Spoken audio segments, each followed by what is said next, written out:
ফুল হলো সৃষ্টিকর্তার সুন্দরতম সৃষ্টি, যা পৃথিবীকে আরও সুন্দর করে তোলে।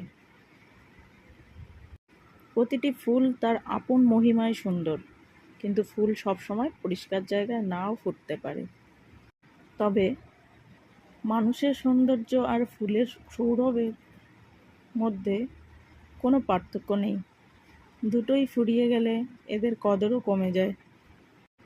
যদিও ফুল একাই থাকে, তাই বলে সে কখনো কাঁটাকে দেখে হিংসে করে না, কারণ সে জানে কাঁটা তার জীবনে কতটা গুরুত্বপূর্ণ। ফুলের মাঝে লুকিয়ে আছে প্রকৃতির এক নীরব ভাষা, যেখানে প্রতিটি পাপড়ি যেন একটি অনুভূতির কথা বলে। প্রতিটি ফুলের আলাদা গন্ধ, রং আর সৌন্দর্য দিয়ে পৃথিবীকে একটি বিশাল ক্যানভাসে রঙিন করে তুলেছে।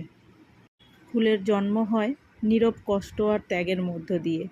মাটির গহ্বরে শিকড়গুলো ছড়িয়ে যায়, আলো খোঁজে, তার মাথা তোলে, যেন পৃথিবীর অন্ধকারে একটি আলোকিত শোভা তুলে ধরতে ব্রত নিয়েছে। প্রতিটি ফুল যেন প্রকৃতির হাতে আঁকা ও শিল্পকর্ম। রঙের প্রতিটি স্পর্শ, প্রতিটি পাপড়ির ভাঁজে মিশে আছে অপার সৌন্দর্যের নীরব প্রকাশ। প্রতিটি ফুলই যেন একটি জাদু, যা আমাদের অন্তরে সুখের সুর তোলে।